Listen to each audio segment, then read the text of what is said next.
بیای وقت جنجال شده سن مکنه ها این چی لباسای ها آچا جان من حولی ها رو رفتم چپورا شکستم باز چی کنم هیچ کار نکن بدرو بشین تا وقت این صغیره را آچش بد بانوان خواهران و مادران خانه این فرصت فرا رسید. به شما یک خوش خبر دارم. در خانه ششته پولهای کلان میخواهید کار کنید، پس رقمهایی را که در زیر گذاشتم به شما شرایط کاری فراهم میارم. مزد معاش شما بانوان عزیز در دوام ماه تا 12,000 سومانی. حالا من به شما یک راهی پول کار کردن را نشان میدم. یگان جای فند و فریبش نیست. مهم نیست که شما یگان زبان خارجی را دانید. سن سال شما نیست مهم نیست. غیر از این در دوام کار کردن میتوانید بهترین تحفه ها را به نزدیکترین شخصانتان از کمپانی مذکور به شکل رایگان تقدیم سازید. شتابید، همگی 5 کارمند لازم است و خلاص. تماشاچیان عزیز، فیلم اساسی واقعی دارد. خواهش می‌سازم پیش از تماشا کردن فیلم در کانال پادپیساتسیا نموده لایک و کامنتاری را فراموش نسازید. نمی‌مردم دخترم هی خونه گرمه بچه بکش خونه گرم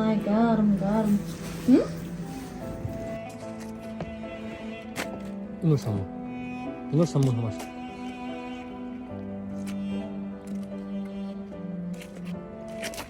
Ти догонот бозика дома да ја биде, на? Ох, ныкши се бачам. Бе човеки гарам мерезим бача ҷон. Бе човеки гарам мерезим. Гарам хихмик худа га берум наги. Фани бача ҷон. Бегум хтарам наг мушкалте қамети. Хтарам қан метим ки ширин бихран, хтарам ширина кай худаш боран ям қан шава. Ха?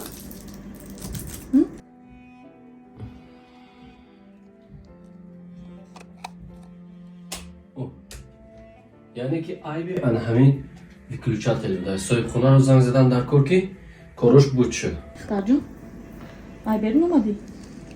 همه دگانو تا دیدی؟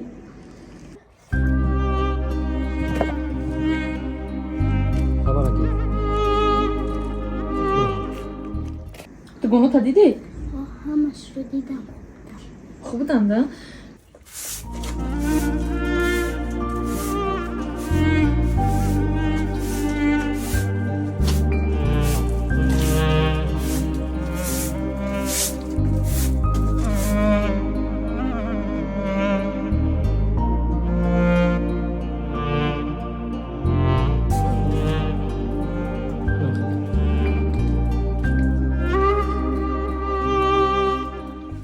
یا خدایا خونت اینجی باشد.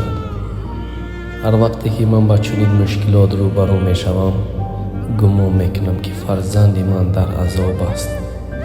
خداوند هیچ فرزند رو بی پدر و مادر نکند. آچا جان من حولی ها رو رفتم چپورا شکستم باز چی کنم هیچ کار نکن بدرو بشین کدی خیلی خوب کردی چیکار کنم بشین دوجه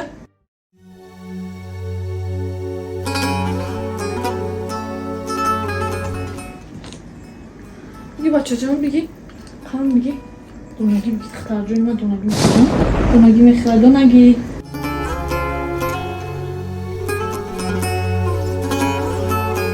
مود اختر جانی من آل دادت لباسکای نو خریده ورده ایتا نصیب باشه پگرد میپوشونم یگونجا تماشا میبرم پارکای زو پارکای یگونجا تماشا میریم فهمیدی دختر جان آچا جان پدرم با کم ناوردن لباس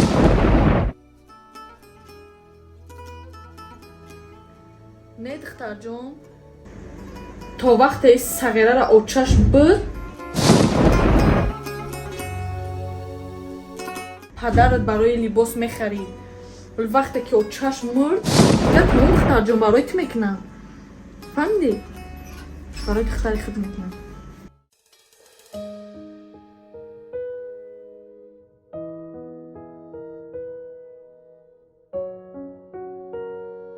دختر جان بگی چای گرمک بگی میمردی میخنه خورده یا؟ بیش دیگانو بمانم من تلفون بازی کنیم خنده بگی دختر جان میمرد میشه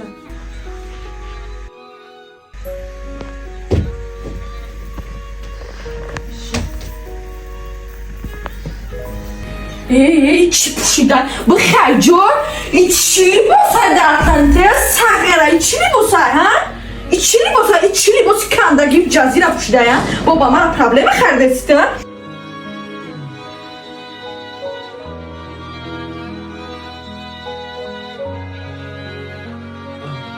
با تایت بیای وقت جنجق شده سر مکنه ها این چی لباسه ها از سگره تره گفتستم چی لباسه از سگره گوش کمالا 5 minut وقت داری حالا از میری لباسا تلیش میکنی میای فهم دیگه اینجا نمیایی با همینجا راست خونه که میرفتی میشی چکو در همجا میشینی با گوش کمالا من تا چند بار شید میگم که من در اینجا قطعی دختر میشتری باشون نمیده بری ما نمیشینی خطا به چورا گرفته فهم دیگه از سگره بیوچه برو بدست چه برو اون شا لباس تلیش کن او دختر جان چو کردی؟ میمردم در دختر میپشی دختر منم خیلی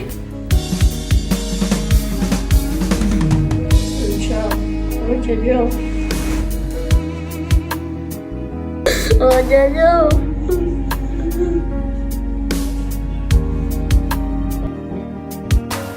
ماشو را یاد کردم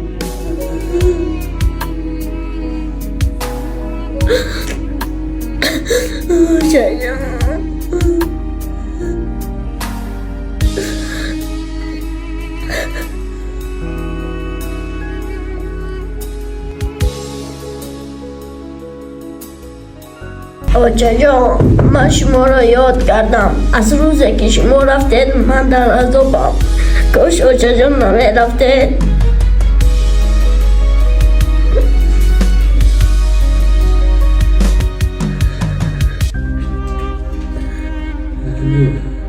Şurada bin çıkıyla.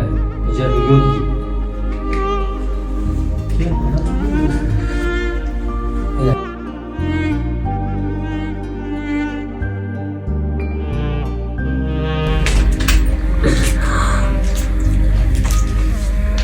Akacığım gidemekle başmış kapat kardam. Rahmet xorcum.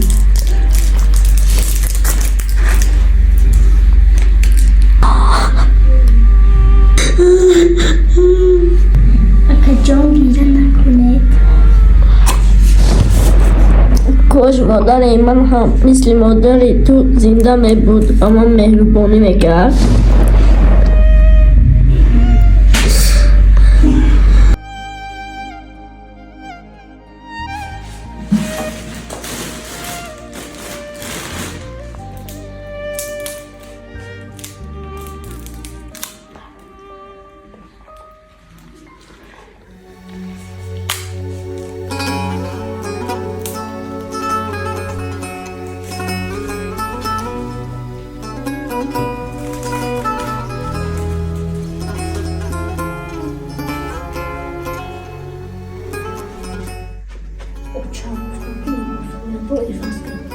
من داماد لباسم رو باز کنم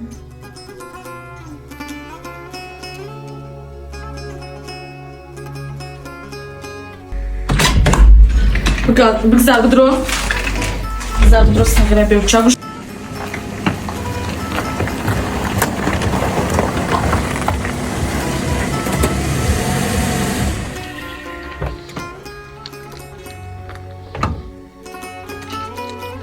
کمالا جوگورا دستی جزیر نکرده خوب مکنی لباسو تلیش کردی ها؟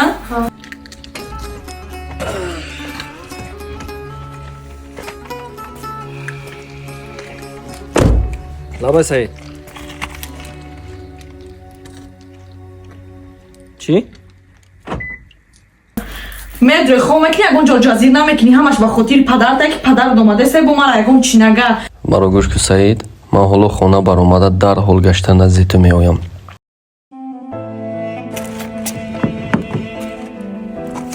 اگر نجوی تو کوچه سگره بیوچه بگذار سگره خوره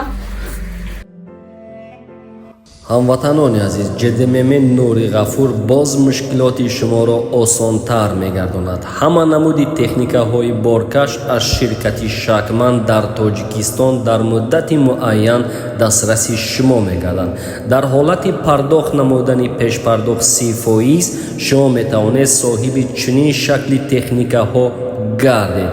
аз ҳама муҳимаш он аст ки кафолат вуҷуд дорад. дар ҳолати ба вуҷуд омадани ҳар гуна хатоҳо устоҳои пешқадам дар компания вуҷуд дошта мушкилоти шуморо дарҳол осон мегардонанд. бояд фаромӯш насозем ки ҳамаи техникаҳои мазкур сифати аъло ва нав мебошанд. шитобед ба рақамҳои дар зер буда боз занг зада маълумотҳои пурраро нисбати ҷеддемеми Нури Ғафур худатон ба даст оред. суроғаи мо ноҳияи Сино, кӯчаи Карамов 29, бари Масҷиди Нав, даруни як таксӣ.